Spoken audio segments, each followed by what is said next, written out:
Hello, people of the world watching videos that have to do with vehicles. Welcome to this. A fully forged high compression 2UZ VVT-i V8, which will soon find its home in my 74 RA21 Toyota Celica. And if you're new and you'd like to get caught up on the last video where I did some upholstery work on the car, up above my head is a link to maybe that video, or also could be a book about shaving strangers' feet on airplanes to Tibet. What? I need to free this engine from its hermetically sealed bubble, but before I do that, I have a job I have been avoiding. I glass bead blasted this used set of valve covers I have, but that also means there's probably glass media on the backside of this disgusting looking baffle. So the downside with this project is I have to drill all of these rivets out, but to put this back on there, I'm gonna have to use actual hardware because re-riveting it really won't be possible. Put this dead center. No wonder this engine was blown. No one ever changed the oil on it. For those of you that are wondering, this did not come off my dad's engine. This was the junkyard engine. I would show you those valve covers as an example, but like everything in this shop, I don't know where I put it. I think his valve, or did I chuck them? I might have chucked the valve covers because they were so crusty. This shelf right here is all the parts from my dad's engine. Got a spare set of heat shields in mint shape. Here's the other valve cover. These ones from the junkyard engine are really clean on the outside. Here goes nothing. Some of you might suggest that I just remove these baffles altogether and run an oil catch can. And while that is a possibility, I like to keep this as closely as the way the Toyota engineers designed it.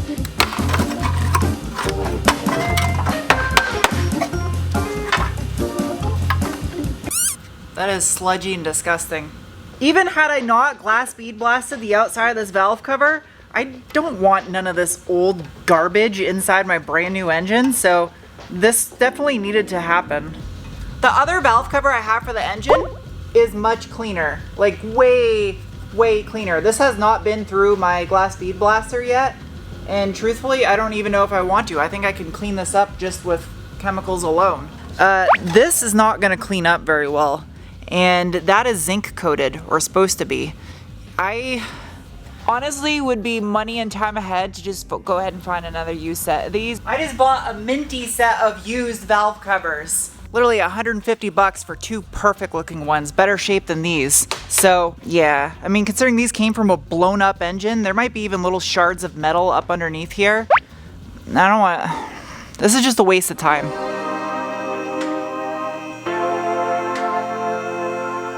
You can't spell mission without transmission. And that's a bad joke. Followed by an awkward silence. Make sure this still fits. From the time I first made this transmission crossmember to now, I've realized I've become a far better fabricator because I'm not super impressed with my work here. I can work with it. I just gotta reshape it. Weight reduction.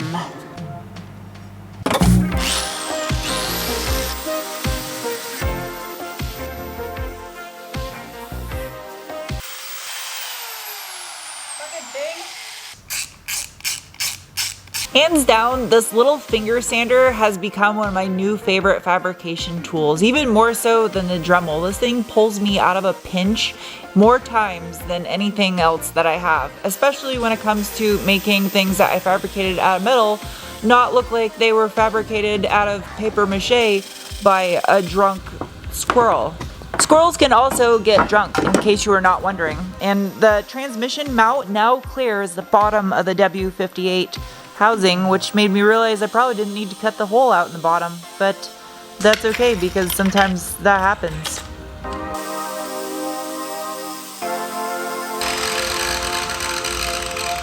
Hi, welcome to the next day. This is the second day. That was a lot. This is a lot better than it was. A lot better. Especially the radiuses for the Y-pipe to cut through. This is the last fit before this becomes permanent and the transmission is permanently bolted into this. And after a final successful test fit, I'm gonna bring it next door for some finishing TIG welds. Whilst Brandon churches that thing up a bit, I'm gonna church this up a bit. I could go for some chicken now that I said that. Tap this. camera sit right there. Red Scotch-Brite is the equivalent sandpaper-wise to about 320 to 360 grit, in case you were wondering. I need to move this. Ooh, that's sketchy. Almost left my robotic snail on there. I think that'll work. If you're wondering what the grinding noise is in the background, they got a customer next door taking his entire truck to bare metal with a wire wheel. Whole truck. It's a Ram 2500 Cummins. Success! Now I can get to everything. Whilst I'm under here, I might as well finish up these rear subframe connectors that are currently just bare steel underneath the car where they were welded in. Self-etching. I'll do this before I give them a final texturized coating like the rest of the underside of the car has. That's good. So I had Brandon TIG the front and rear leading edges of this in all the little areas where there are gaps. And that looks way better. So now this, once it's powder coated, should look pretty nice. And if you guessed it, yep, another test bit. Because when you're fabricating things from scratch, unless you're good at math, you have to do this. That's pretty sweet right there. Transmission cross member version 6.0. Plenty of room for the Y-pipe to go on either side of it. Doesn't look too bad now. What is the smartest way to do this?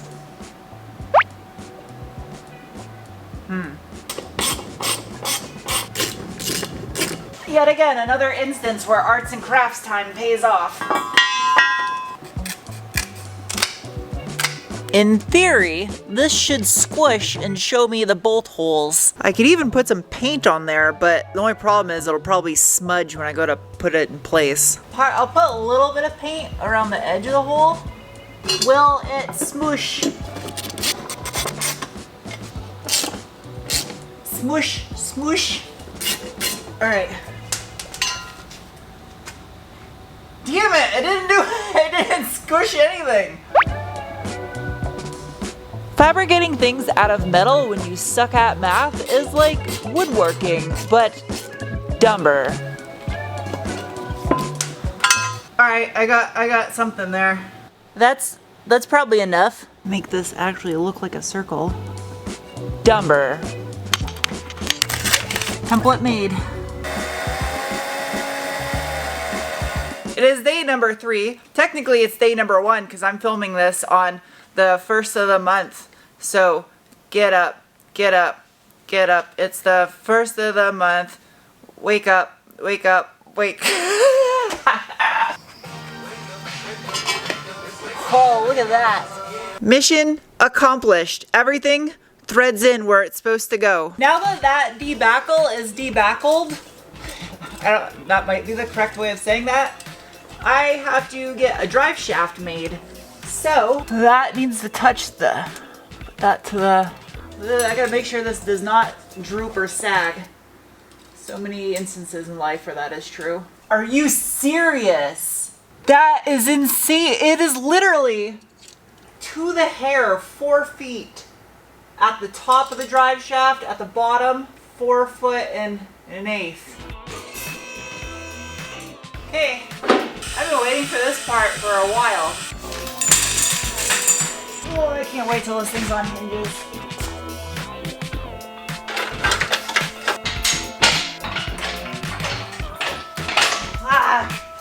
Go in your hole. Move the camera 6,000 times. Here I will spend the next half hour looking for a pump handle. 16 minutes later, find a pump handle. Sweet. This task, way easier with 2 people. But today is New Year's Day and normal human beings are relaxing. I'm working. So I gotta do it myself.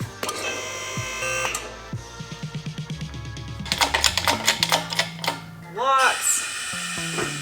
That was sketchy. I don't want to die yet. Well, it held. Internet people go this way. I should have just took this fucking steering rack out while I had the car up in the air. Come on. Crap. Crap bag. Princess Consuela banana hammock. It's a trick getting the steering rack in and out. So tight down here. Especially when the oil pan's actually in. I don't even have an oil pan in and it's this tight. Oh, because I'm a dipshit. I left the steering rack connected. Steering rack out. No wonder my ratchets are all broke. That should be good. So I need to lower the car, which is going to make this exponentially more difficult. That's literally as high as it goes. Okay. Oh, this is heavy. I forgot about that. Oh, I can take it all the way out. The engine mounts will hold it. Alright, good. Okay.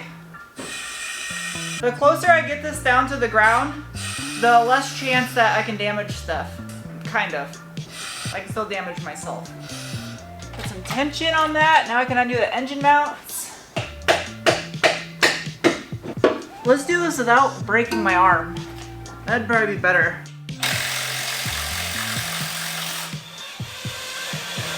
One bolt. If I remove this engine and transmission, the heaviest thing in this car is going to be that rear end. And it's rear balanced on the lift. Which means if I go any further, I'm going to put it on its ass.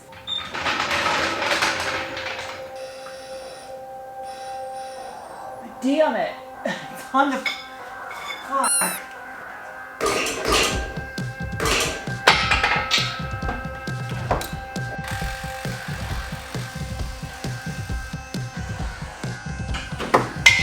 Is it coming out? Alright, hardware's out.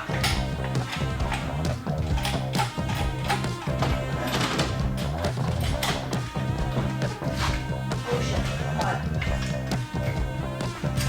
Good thing I gotta paint the engine bay still. It's free. This junkyard engine has done its purpose. Everything's mocked up. Now I can harvest all the nice clean hardware off of it. Nothing else really salvageable. It's got a massive hole in it. As far as the engine crossmember goes, you'll notice the engine mounts look a little naked. They're also lacking some welds around the base. I want to put some structural webbing, maybe a little bit right here on the underside. I think I can do something in this area to make it look a little bit more clean and OE. Oh, come on. You guys recall several months back, I put my transmission in the glass speed blaster and blasted the casing. I'm not super happy with how it turned out, the overall look of it. Jeez, this is really heavy. Why? There we go. Smarter. Lean down. Now when it comes to doing UZ or JZ or Toyota high-powered engine swaps, typically the R154 transmission, which came out of the Turbo Supras, is the more popular choice to use because it has a higher torque input rating. The W58 that I'm using, this is at the ragged edge of what its limits are, but this is not a drag car. It's not going to be launched on rev limiter. It's not a drift car, so it's all on the driver. I want to finish up the casing and make it look brand new again, so I got to use a different glass media on there. And while I'm at it, I'm going to replace all the synchros in this because I don't know the history of this transmission. It's a used transmission, so it'd be smart to go and do that now before it's too late. However, I do believe that PPG makes a set of dog box gears for this thing, and if that's true, I believe I have 2 kidneys. And I could possibly sell one of those to buy that gear set. Also, I could throw in a gallbladder, because I don't think you need those, do you? And I don't really need the transmission for at least the next month or 2, because I still gotta paint the engine bay and do all the wiring to the new engine. Engine stands in use. I need that. Where am I gonna put this engine? Clusterfuck. Okay.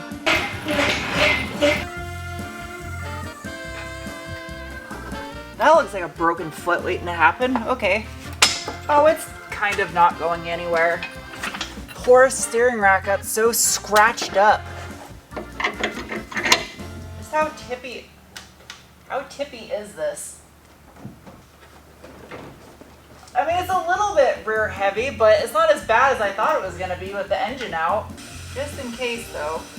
Wow, it rolls so easy now. That's pretty solid right there. Typically at this point in a video, those of you that are still watching are the people that actually care about stuff and also have attention spans greater than that of lime jello. And with that said, I'm trying to go a little bit longer between uploads this year on my channel. A whopping 12 hours to 16, 18 hours longer. Which doesn't give me any more free time, but what it does is allows for me to get a little bit more work done in each video and spend a little bit more time on editing, because it's more about quality than quantity, even though quantity is how I pay the bills. But quality is your legacy. And that's also a Subaru. And I like Subarus. I would also like to give you guys 20-minute videos. I know you asked for longer videos, but the problem is the production value of these videos and how long it takes me to edit them. And to give you an idea of what that looks like on the back end, this video you're watching right now has 136 different clips. That means different little times I hit record on my camera. And all of these right here are individual little clips spliced together to make this video. And I got a fun assignment for you guys. Watch a couple different TV shows or movies from different decades, the 70s, the 80s, the 90s, and progress your way up to current time. And count the seconds between each time you see something on the screen and then it changes to a new shot with a camera. As you'll notice, there's a pattern of what's happening with media content. As for the next video, that is a giant roll of period correct vinyl, and that is an engine. One of those two things will make up the next video, because I have my sewing machine, came in the mail today, or it could be on engine stuff, but that's waiting on the valve covers to arrive in the mail tomorrow morning, hopefully. So we'll see what the next video is, but either way, I got a car review coming up for you guys, and Happy New Year. I'll see you guys soon with another video. Bye!